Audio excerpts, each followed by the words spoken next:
my first time meeting you. Good. The viewpoints expressed in the following program are not necessarily those of WRUU, its license holder, or its staff. Following program containing subject matter and realistic language that some listeners may find questionable. Listener discretion is advised. All right, got all of that out the way. It is time for real talk, y'all. All right, bye, Alex. Bye. Yes, nervous energy host out. All right, we got a special show tonight. All this black excellence, black power in the building. Shit. All right, so first of all, we're not even gonna welcome Anthony. We're gonna welcome him back. Yes. And thank him for being live in person. If y'all been tuned in, you know we had Anthony along with Charlton. Yes. Joint interview a few months back. And Anthony had a lot to say, so we knew we had to get him in here on this. Yes. Yes. Well, your co-host is coming through as well, right? Yeah, Brother Reggie is coming. Uh-oh. Uh-oh. He's coming.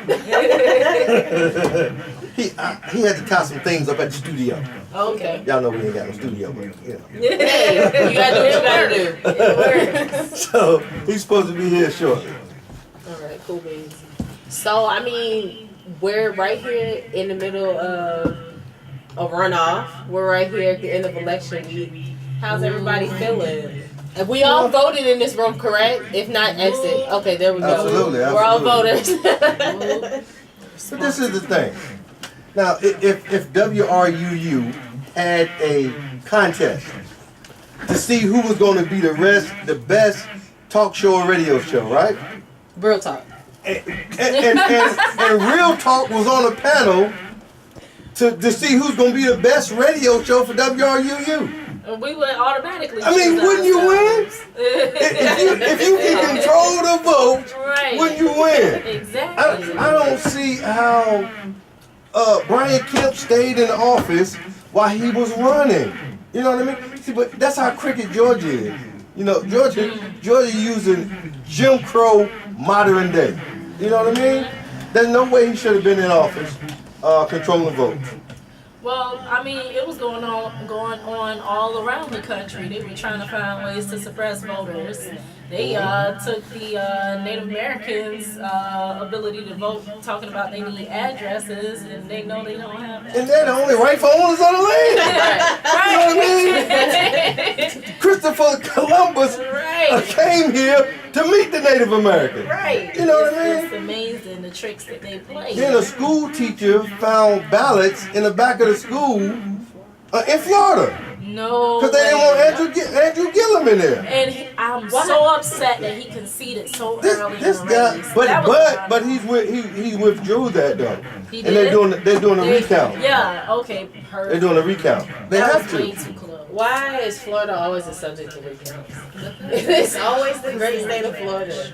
So Florida is corrupt. in Chatham County specifically, what they were doing, I feel, in regards to voter suppression was they definitely limited the number of kiosks at various voting locations. I voted Savannah High. I sat in line for 2 hours to vote.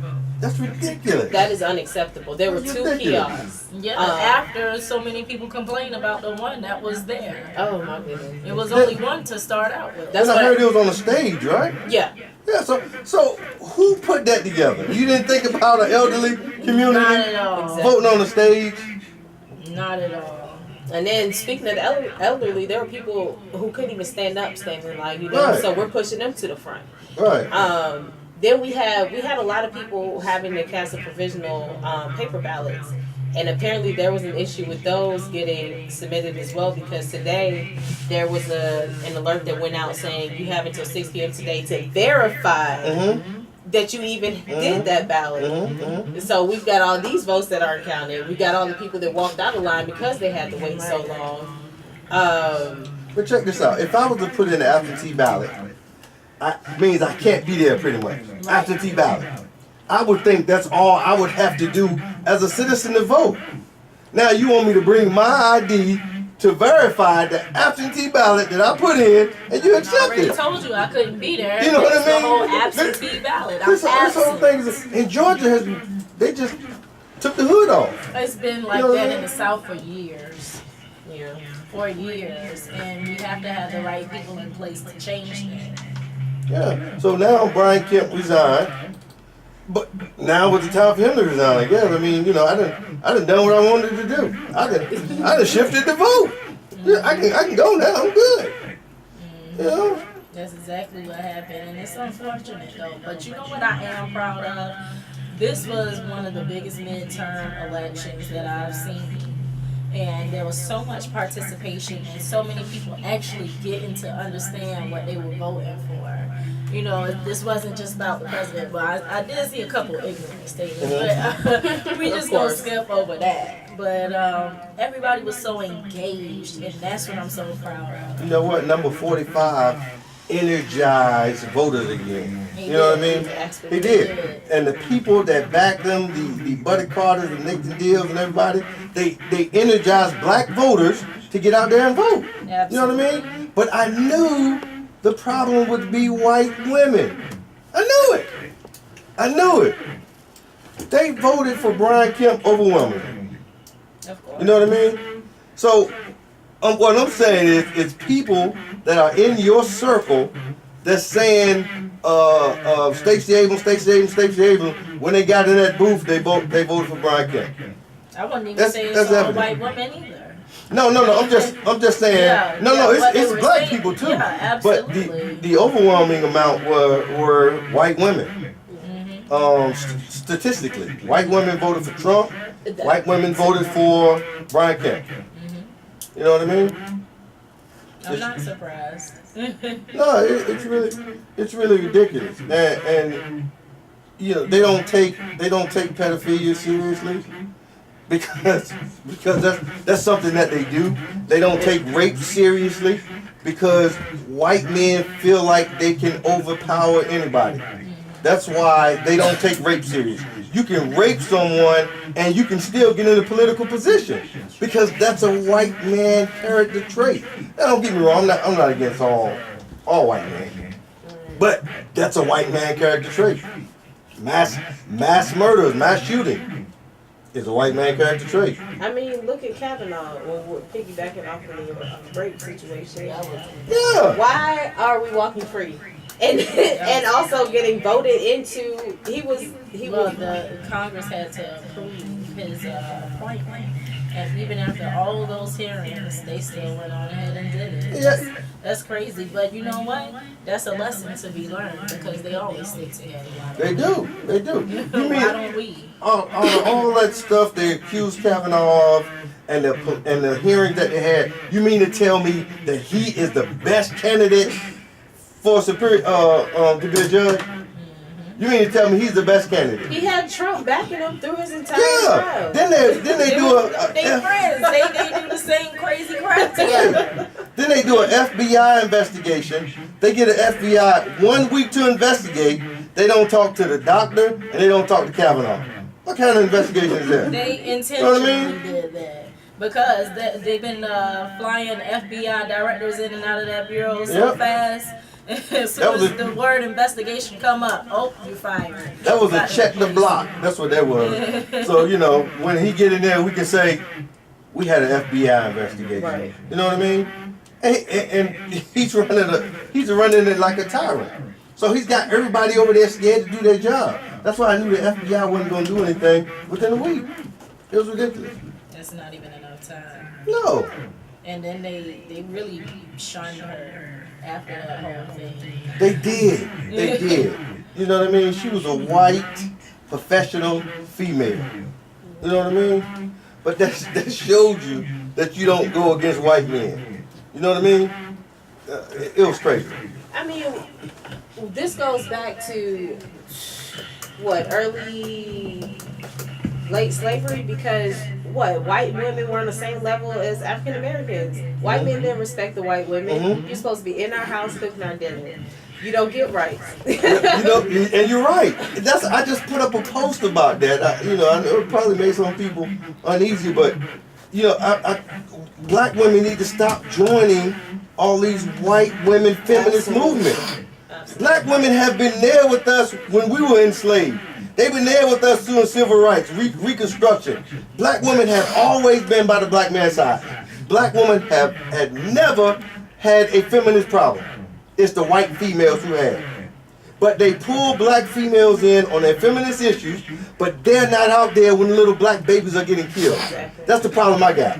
You know what I mean? If the support was mutual, fine, go out there, do your sister thing. But it's not mutual. You know, white women, they get behind anything, but when the black child gets shot, you don't see them out there. And I'm not talking all of them. We have some great white women in Savannah who's out there doing the right thing. But I'm talking about the majority of them. They're not out there when you get behind their feminist movement, when your black child gets shot, or when they're killed by the police, you don't see them out there. You know, and that's the only problem I have for my sisters. So.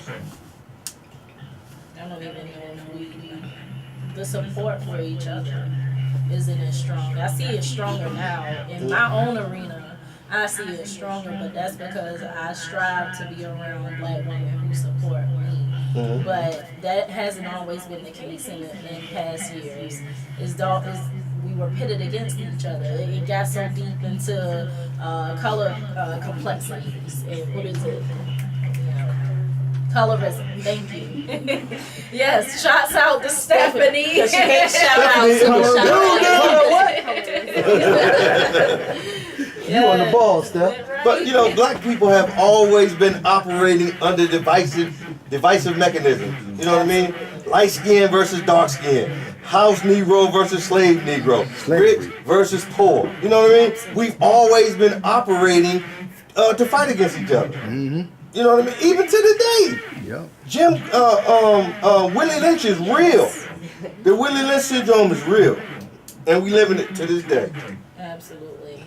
So what can we do to move forward in one direction together? Because, I mean... Wait, together as black people or as one people? As together as black people first. Let's get ourselves together first before we move forward with anybody else. I can't take care of nobody else's household until I take care of mine. I mean, yeah, because sometimes you have to take care of your own home before you have any guests. You know what I mean? When you having company, your mom used to tell you to clean up. Such and such coming over. You know what I mean? That's what we gotta do. You know, we gotta take religion out the way. We gotta take how much money you make. We gotta take where you live out the way. You know what I mean? We gotta come together on a common ground that we're black and we're all going through the same hell, or we're subject to go through the same hell. That's what we gotta do. And if you made it out of the ghetto, out of the projects, you should feel obligated to give back in some kind of way. You know what I mean? You should. You know, until we can get everybody out of the projects, we gotta make it a habitable place to live. That means we gotta clean it up. That means we gotta get rid of the drug dealers. You know what I mean? That means we have to find something for our kids to do. We have to give them an after-school program. We have to, every community need to have intramural sports. And it's funded by the people in our community that's opening stores that's not us. Because money in the black neighborhood is a one-way ticket. It's going out. It's not benefiting us. A Chews or whatever store they have, a Chinese store, a liquor store, nothing benefits us. Except for that temporary satisfaction of going and getting that beer, going and getting that bottle of alcohol, going and getting that dinner. We have to tax the stores that are in our community. You need to sponsor our after-school program. We're going to set up an after-school program. The parents in the community are going to set up an after-school program. Because I know parents in the community, somebody's good with math, somebody's good with English, somebody's good with reading, somebody's good with science. You know what I mean? We set up an after-school program and we tax the stores that are in our neighborhood to fund our snacks or whatever we do. We set up football teams, we set up basketball teams, we set up baseball teams, and they sponsor us and buy a uniform. And if they don't, we don't shop there. You know what I mean? Pretty much, we don't shop there. You don't support our community that's sending your kids to college, then we don't support you. You know, we have to get there. But it's going to be uncomfortable. Because you just can't walk up the street and buy a 40 no more if they're not supporting us. You got to go to another community. You know what I mean? So we have to get out of our comfort zone. We have to demand that they respect us, they respect our dollar, and that's the way we make our communities better. So I come in on the other side of that. Because I respect that, and at no point do I think that that's a wrong move. Mm-hmm. I come in on the other side where I say, why don't we have our own? We can own our own liquor store, we can own our own hair store, we can own our own clothing shops. Why don't we have our own in our own communities? There's absolutely no reason I gotta go way across town to go shop with a black person when I should be able to walk around the corner because we all live here. Why don't we work here? We'll work on somebody else's job. I can't see. There you go. We'll work on somebody else's job quicker than trying to go out there and get it on our own. You know, And I don't like that. That's true. We're too dependent. That is the end state. You know, that's why we'll always be easily manipulated and divided because we don't have anything of our own. We depend on somebody else for everything. You know what I mean? When you have foreigners going to a community, they go into a community to see what store they can buy. Or if they have to work, they work long enough to own a store. You know what I mean? That's the mindset we have to get our kids in. Don't go on the job looking to retire on the job, looking to learn enough so you can own your own business, hire your own people, and support your own community. You know what I mean? So I'm trying to break that cycle with my daughter because I missed the mark. I didn't know. I know now. So I'm trying to break that cycle. But as long as we're dependent on somebody else, we're gonna always be in trouble. Long as we sending our kids to look for a job, long as we sending our kids to college to major in something that's gonna manifest to a great monetary gain, but our kids don't like it. You know what I mean? We gotta stop sending our kids to be lawyers and doctors and nurses. Find out what your kid wanna do. That way they're not working. And it's easier for them to start their own business, you know? Easy. But But the Kuji Changalia, self-determination is our own, is the instinct. That is the instinct. I had to make sure she didn't cut it to commercial. But I don't want to get too deep down that rabbit hole about parenting, because that has been something that's been on my mind for a couple of weeks now. And seeing the people around me and how they parent, but then I hear these stories about these kids at school and how unruly they are and how misguided they are, and I'm like, okay, what's going on with the parents? You know, how engaged are you in your child's life? Or did you just pop out a kid and say, I'm done with it? Right. the teachers at school are the real parents. And they tired, they fed up. Yeah. You know, I think teachers are right under black women. God, black women and teachers. I love teachers, you know what I mean, for what they do. You know, we will always be our worst enemy. We will. But I do believe there are a lot of parents out there who want and desire to be better parents, but they're working. You know what I mean? They're working, especially in Savannah. Savannah is really set up to put you in a subservient job. In a job you don't make that much money. There's no reason anybody that work a full 40 hours should have to work a second job. You know what I mean? And I'm talking about somebody who's living inside their means. I'm not talking about somebody who's trying to keep up with the Joneses, but somebody who's living inside their means, who know about economics and know how to budget money. They're having to work 2 jobs. Absolutely. So you call me about Jamal acting up in school, but I really can't get off my job. I'm gonna lose this job. You know what I mean? So I mean, it's a hard game, man. It is. It's hard, but they don't have to do it alone, because there are opportunities offered by Savannah Chatham County Board of Education that kind of, I don't know how effective they are, because I feel like my parents are still up to par, so I never actually went to any of the meetings. But I think they have a parent university, which what I read about it kind of just gives you basic parenting skills, what you should be doing with your child every night. Basically what they put in the newsletters, if you actually read it. But, you know, just that basic things that, you know, not everyone has that parent instinct. Just because you have a child doesn't mean you're a parent. That's right. That's right. So sometimes you need that push, and I feel like, I don't know what kind of turnout they get. I do plan on going when I have some time just to see what it's about. But I can imagine that the turnout isn't great because nobody wants to admit that they're a bad parent. No, you know, like no one wants to admit that they need help. There you go. That's leaning towards a better understanding of it, because not everybody is gonna be that Martha Stewart baking in the kitchen, or the dad playing football. Making breakfast in the morning for your kids go to school. Here's your lunch, little Johnny. Everybody You that's know like what I mean? a parent.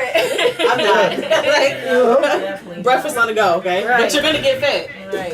But Parent University is a great organization. This is the very first year that the 100 Black Men of Savannah Youth Leadership Academy has teamed up. Yep, I had to put that plug in there. That's the very first year that they have teamed up with Parent University, and they have a great turnout. Yeah, Mike O'Neill. Yeah, Mike O'Neill.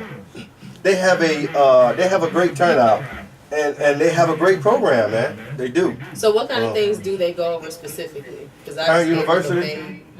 I haven't attended their classes. But Once we meet them all, then we take our kids out and mentor our kids. But they provide the location and everything else for us this year. Are y'all going to be there? Because I know they're having one tomorrow. Tomorrow, Schumann. And I want to be there, but no, I can't make it. Yeah, It's we're at actually 9 a.m. going to Fort Pulaski to take a tour of Fort Pulaski. Now I'm talking about the 100 Black Men of Savannah Youth Leadership Academy. Okay. So they still want to do their thing, but I do know they have breakout classes, and it's very informative, and you know they give away a whole bunch of stuff there, man. So I haven't sat through one of their classes, but it seems to be a really great program that gets a good turnout. that's good.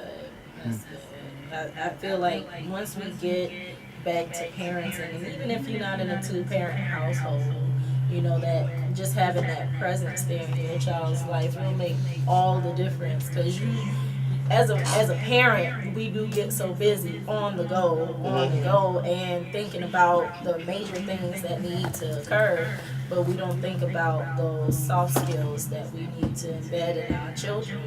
And I can see it today. I can see it today when I go to Wendy's and I have to drive out of line because I'm on the brink of cursing these cashiers out because they ain't got no soft skills.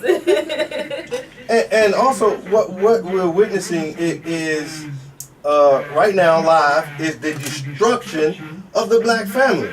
You know what I mean? So you have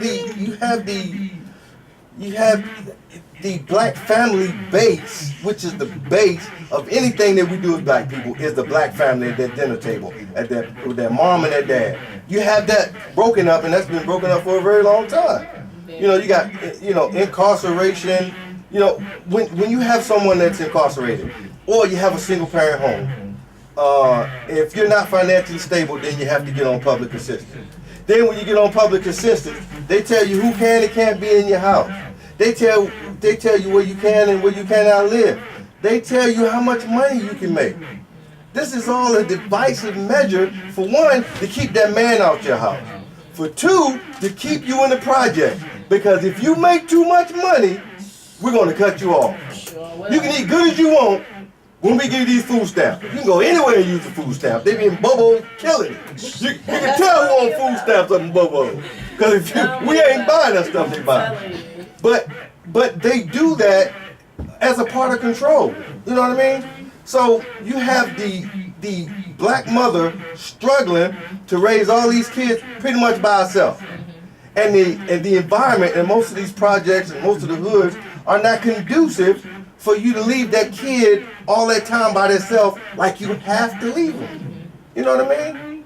So we got to get the black family. We got to get the black family back.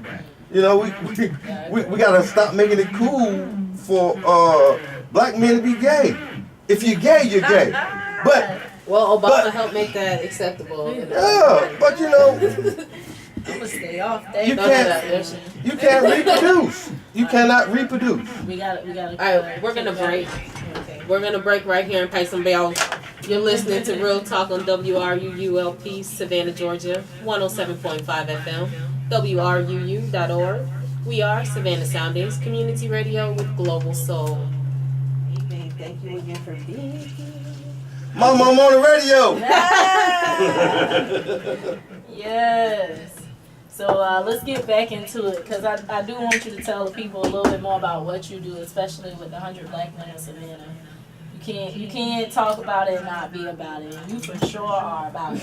I try to be. That's why I talk so much stuff, because I'm about it. But I'm the vice president of the 100 Black Men of Savannah. It's a great organization that has a tag of being an elite organization. I've heard that we help kids that don't really need help, as if there's a kid out there that don't need help. You know what I mean? But I facilitated the Youth Leadership Academy for 3 years. Now Charlton Bradford is doing it, and he took over and is doing a hell of a job. And our main thing is we mentor the kids and be that on-site, let them know how to tie a tie, let you know how you should act, public speaking. We take we've been to football game, professional football games, to the Jacksonville Jaguars. I think they're going again this year. Hey, turn up. We're going to Fort Pulaski tomorrow. We've been to the Black History Museum here in Savannah. I'm trying to get Atlanta next year. So if I had to sum it up in one word, I would sum it up as exposure. But I tell you, the 100 Black Men of Savannah have a lot of good men who work and don't look for accolades. You would never know that everybody's doing what they're doing, and that's what I really appreciate. That's what's up.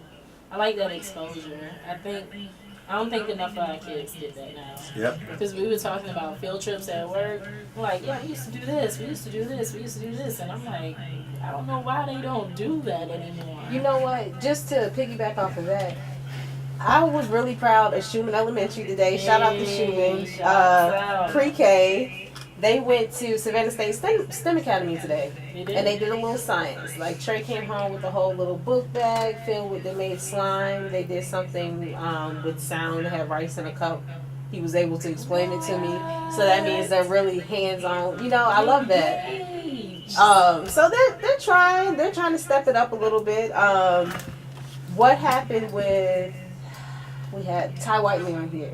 Yes. What happened with What you mean? with that election?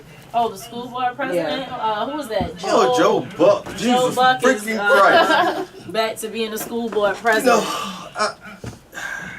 That really hurt me right there.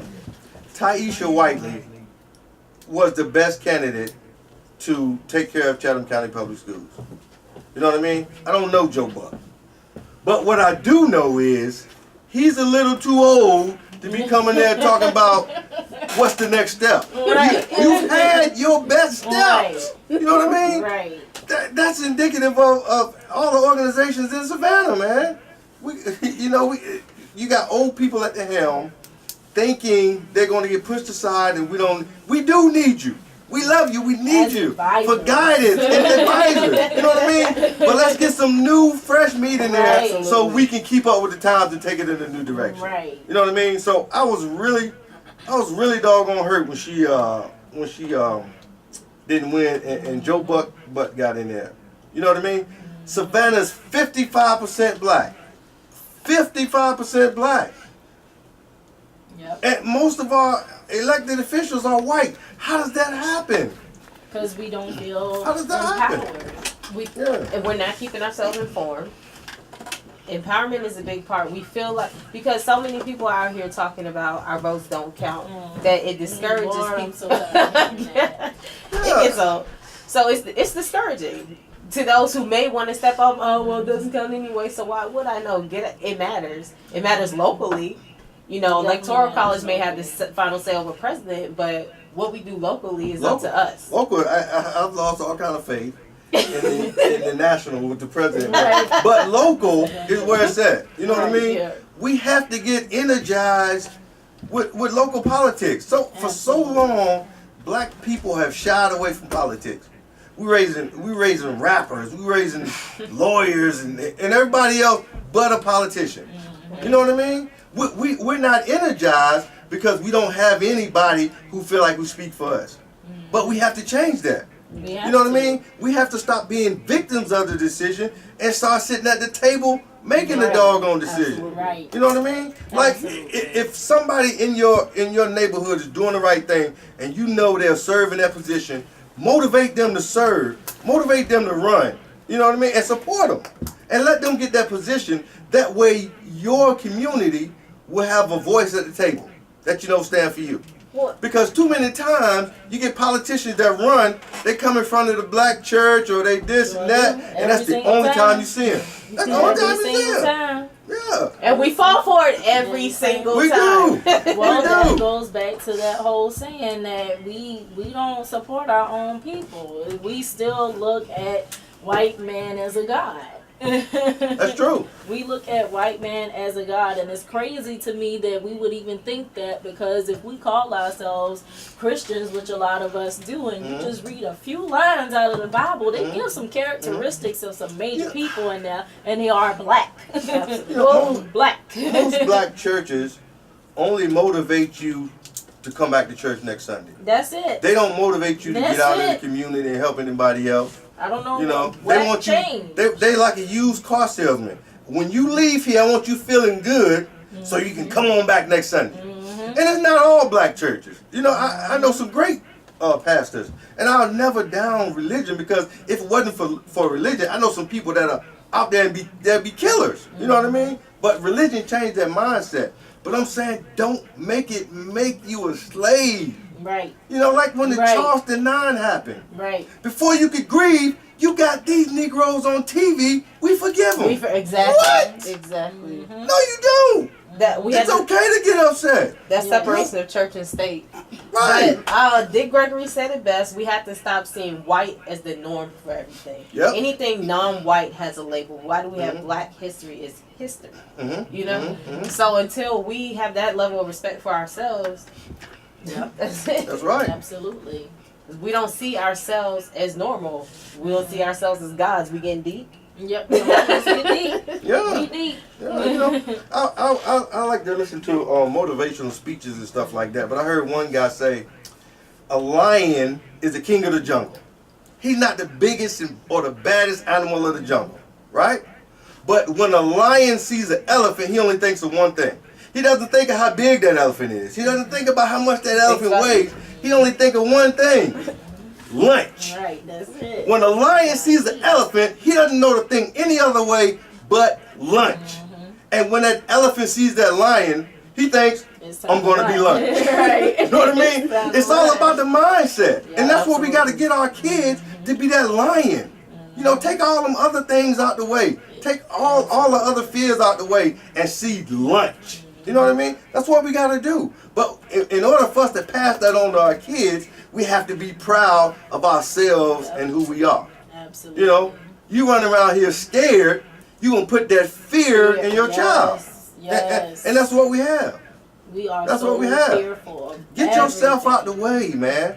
Whatever you failed at, tell your kid what you failed so they can not make the same mistakes and they can do better. Absolutely. Or even You know what I mean? stop accepting failure and pick up the pieces and then show your kids, this is where mommy messed up and this is where mommy fixed it. This is what I did to get this right. We have to be that example.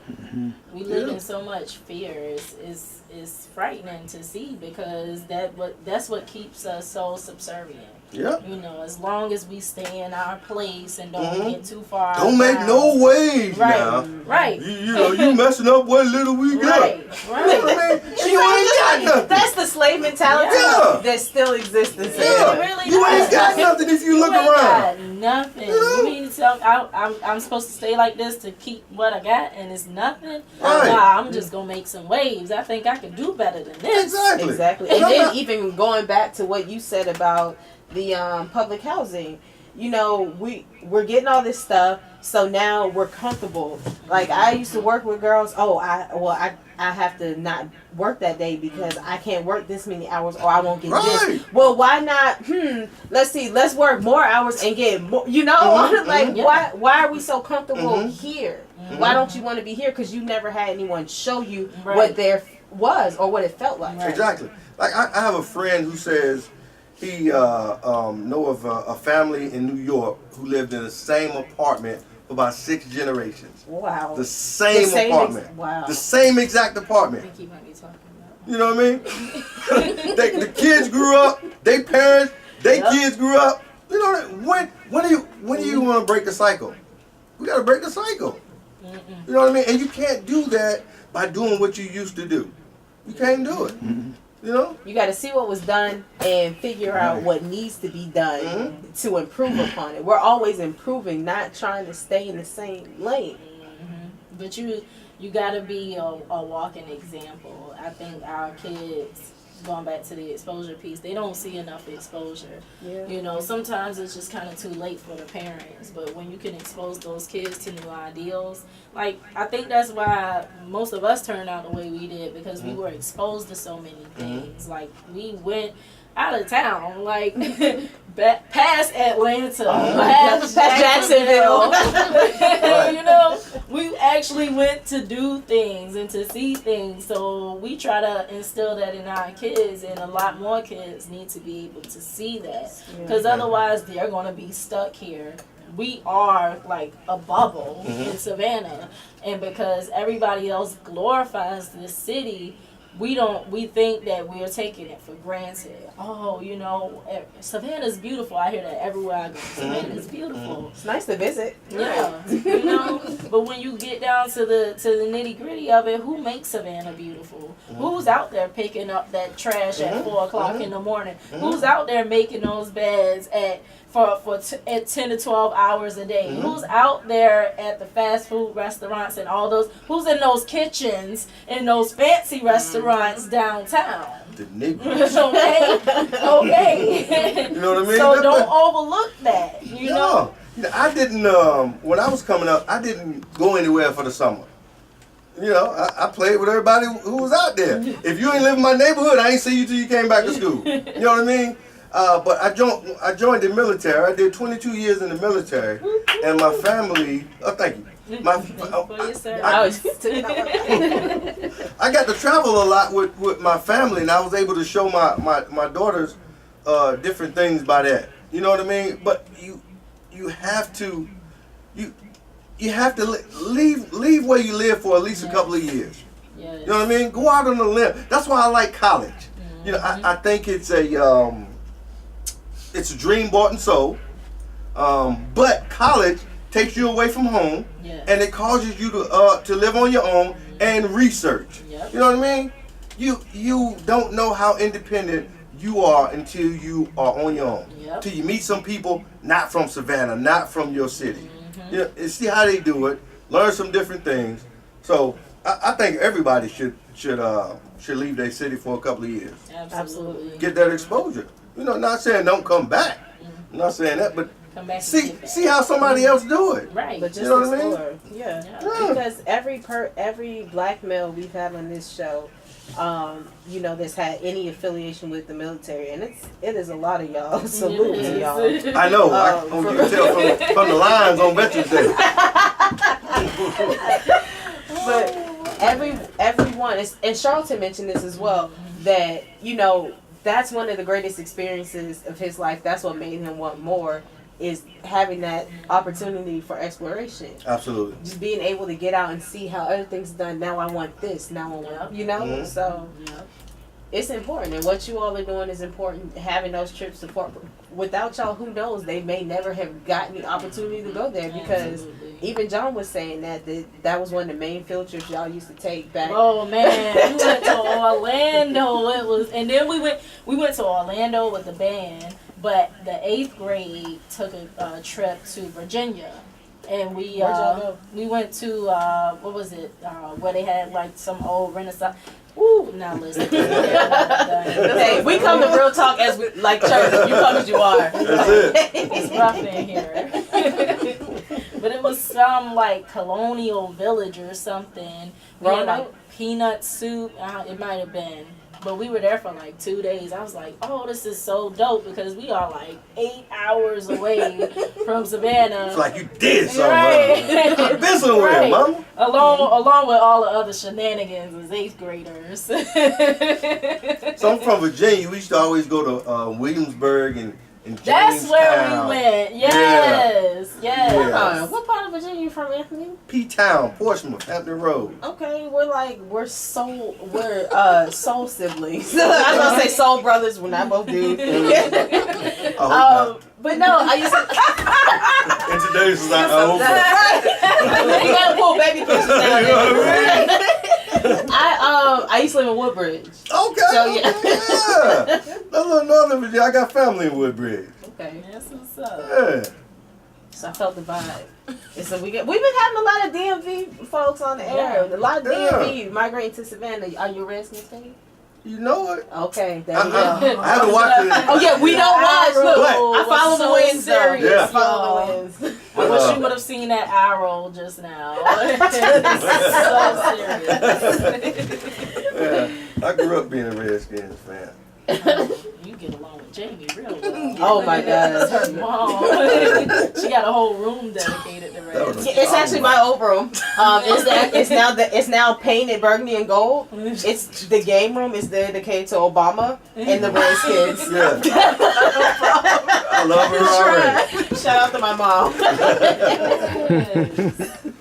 But that exposure matters. Like even as a child, I remember my mom taking me, you know, we always went somewhere where we were the only specks of pepper on a salt island. So, you know, and I find myself, you know, they used to, my aunts and stuff used to pick on my mom like, oh, y'all taking all that white people stuff. But, you know, that stuck with me. And I do the same things with my son now. I try to find different events for him to go to.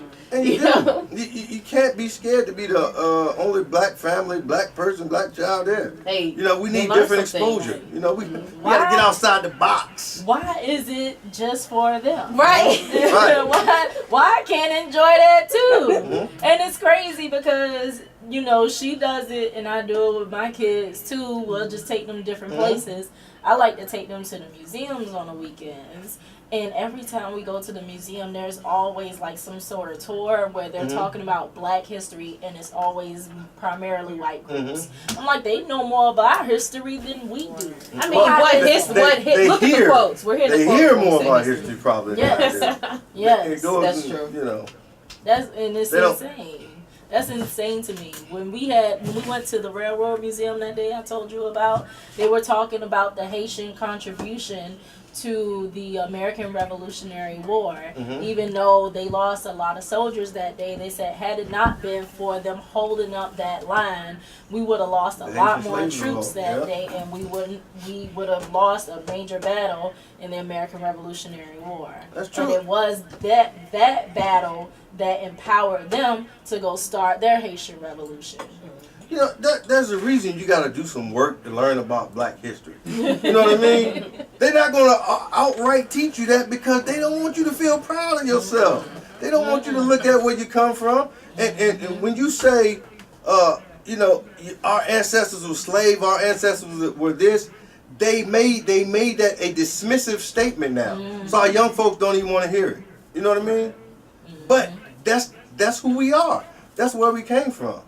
You We know? started out even before that, which is why I don't really like the whole teaching black history in school, because if you're going to teach it, you need to start from the beginning. We didn't come over here, all of us, as slaves. First of all, Columbus didn't discover America when he was talking to Indians who were already sitting here anyway. So you can't discover land people are already living on. Yeah, they didn't pick up slaves off the book. Right. They picked But up, then let's not forget something as well. If all of these light-skinned white Europeans came to integrate with those existing cultures, what did those existing cultures look like? They had to be dark. You know, and when they tell us to go back to Africa, where would they go?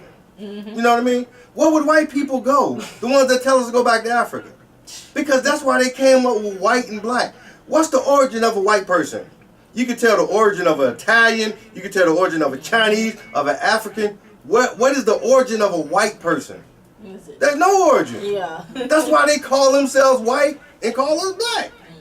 To take our origin away as Africans. You know what I mean? And you got some people say, I'm not African. You know, whatever. That is your lineage. But that is your lineage. if we weren't born over here as slaves, our black butt would not be over here right now. That's the bottom line. Yeah. No? I bet it different, but we gonna talk about that another time. Yeah. You know. Well, there were black Native Americans. There were black Native Americans, and we had already been on that route. We already knew the route back and forth between The Atlantic slave trade. You're right. Well, even before that. We were once trading partners. Yes. We were once trading partners. Yes.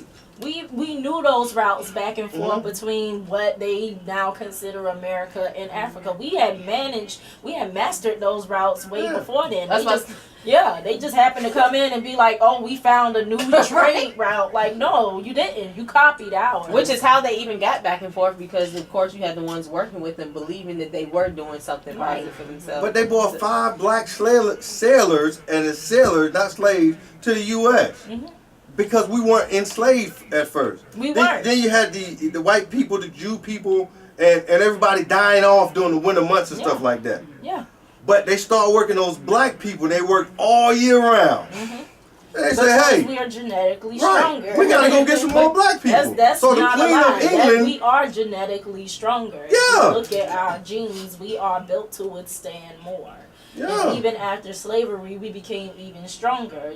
They say that we carry the trauma of our ancestors in our genes. All of that stuff is built. Post-traumatic slave syndrome. Yeah. Yeah. Yeah, it's built into us.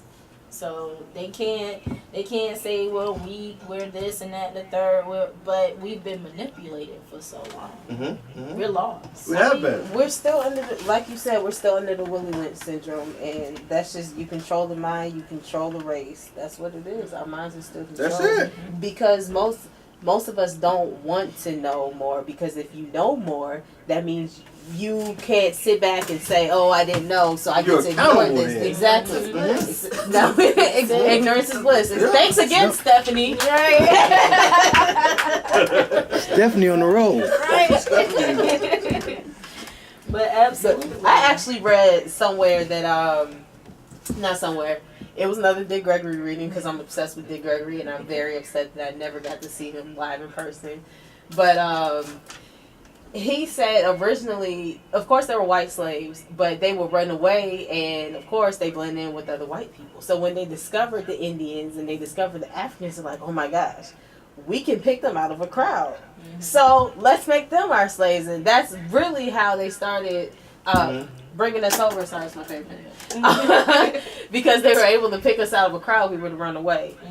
So, and even then, when we got free papers, they would still deny us that freedom. That's what they came up with That's the when slave the police codes, and they came up with lottery and you know. It's always something. Yeah. And now it's just containing our population in ghettos. That's it. That's it. That's exactly what they do. They contain our population in ghettos through all those policies that they implemented in the 50s, especially with redlining, and our property values are so low, and then economic policies that have prevented us from gaining employment that would lead us in the market in salaries. We're bound to these low salaries. It's true. It's already been documented that we make less than other people doing the same job or even higher jobs and higher qualifications. Yeah, absolutely. Right. Get me started. But if you live in a predominantly black neighborhood, you see some white people move in your neighborhood, the first thing to come to your mind is gentrification. They got the message. Y'all go ahead in there. We coming. You know what I mean? Seriously. Yeah. But I can't fault them too much either, because we're selling it to them. Yeah, that's true. That's true. Or we're losing it Oh, we're losing it. Taxes. We can't afford to pay the taxes. We can't afford to fix it up. It's dilapidated. So they come in, they fix it up, they sell it. Absolutely. And they're not selling it to us. Yeah, we don't see the value in property. Yeah. We don't. That's one thing I know. That working in the bank every day, I'm looking at IDs. All these white people, I never have to ask you to validate your address. It never changes. The same address you had 10 years ago, you have today. I always have to get in arguments with us. Because your address is changed like 4 times. I gotta know that you're you. I mean, You're not stable. We don't understand the value of property. Ownership. I don't know if y'all ever watched this, but on Netflix there's a docu-series called Explain. And they were talking about how when right before President Abraham Lincoln died, he was going to give all the freed slaves 40 acres and a mule. And then when he was assassinated, that the president who came after him, I cannot remember who it was. I'm not sure. But whoever came after him said, no, that would throw everything out of proportion. He rescinded that act. Having land and the ability to make money off of that land, that would have skyrocketed Absolutely. us. Absolutely. Now we're so far behind in generational wealth. We got cars though. We got rims. Like, We got Jordans. We got iPhones. You know what I mean? Some stuff that 2 weeks down the road has no value No value. whatsoever. We None. pride ourselves on material assets with depreciable value. Yeah, we too busy trying to prove to somebody we got this and that, and they don't mean nothing. At You know what I all. mean? They don't mean nothing. At all. Go cut your yard. That money about $5,000. Hey, like my husband's family's land, like Yeah. they've been trying to get them to sell for like 20 years absolutely now. not. They have a lot They of have a land. lot of And land. they're like, no, like Good. And I hope they keep it up. A ton of land, and I love it. Did you ever get those people cars off in your parking lot? no. It's another story. I'm trying not to be the bad person. But Sometimes you gotta step out there. Malcolm X said, any means necessary. I'm telling you. That's it, you gotta put the foot down. I'm telling you. But I think slowly but surely we're getting on that track, and I love us. We know how to reach each other, but we've had some guests on the show like Reem, Free Lunch Baby. Like that's an audience that we wouldn't reach. Oh yeah. Because we don't easily identify with them. However, they see him and he's a go-getter and he's doing his own thing and he's giving back to the community, and that's exposure to those young kids. Like, ooh, he's right there with me. I could be like him too, and I love that. I love that. If we got somebody making moves on every level, I think we can move forward together. Absolutely. That's true. Even in our old pimp movies, the Mac and everything like that, you know, they showed, you know, brothers as pimps and sisters as prostitutes, but and us subservient to the white man, Mr. Biggs and everybody. But there was a message in that too. They always showed the pimp giving back to the community. They always showed That's them, true. tell them stay in school. You know what I mean? Absolutely. So, you know, it was a little subliminal message and all that madness. Well, the black exploitation movies, it was like satire too, because they knew it was wrong, you know, and they showing you the detriments of their environment, you know. So here's something that we know is wrong. However, we gonna do what we need to do to get on TV. Otherwise, trying to be successful in black in the 70s. Nobody's gonna buy that. Yeah, I think the you black had to people play don't a even let us pimp or a shoot. thug or something like that. Yeah. You know what I mean? You know, they gonna eat that up. We gonna get our checks. But let me do this because I know that's what y'all want to see. Y'all want to be entertained, but it's still satirical at the end of the day because y'all know I don't live like that, and I'm gonna show you what it looks like to live in the ghetto. I think our rappers do that a lot today, but the message is lost. Yo, that's why they get young rappers. You know what I mean? You can manipulate a young rapper. Give him a little money up front. Let him go buy some gold or whatever, and he'll say whatever you want him to say. Whether he do drugs or not, he's going to promote doing drugs. He's going to promote degrading our sisters. That's the first one. You know what I mean? They're going to do that. Sure. That's why I don't hate white women at all. I think women in general are God's most sacred creature because they are the only ones that can procreate. But if you listen to country music, you listen to rock or whatever, you don't hear them degrading white women. You listen to rap, you listen to anything you listen to that's generally black, you hear the degradation of our sisters. Absolutely. That's why I try to be the inverse of that. You know what I mean? And a lot of people think, you hate white women. I don't hate white women. Just because I love somebody don't mean I hate them. My mother's black. My grandma black. My aunt black. I got a black wife. I got a black daughter. I owe my life to black women. I'm going to promote them. You know what I mean? Absolutely. All right, well, like always, our hour went by in 5 minutes. That was really quick. Right. So, Anthony, give the audience one thing you want them to take from this conversation. Well, if you take anything from this conversation, I want you to be proud of who you are. White people do not have the standard on what we are and what we do. Like they say, well, you talking white. No, you're not. You're talking proper. Right. You know, be proud of who you are. Yes. Teach your kids who they are. Let's have black empowerment. Love yourself. I love Just like I love real talk. And where can we find anything you or 100 Black Men of Savannah? Go to 100 Black Men of Savannah, SAV, or on Facebook, 100 Black Men of Savannah.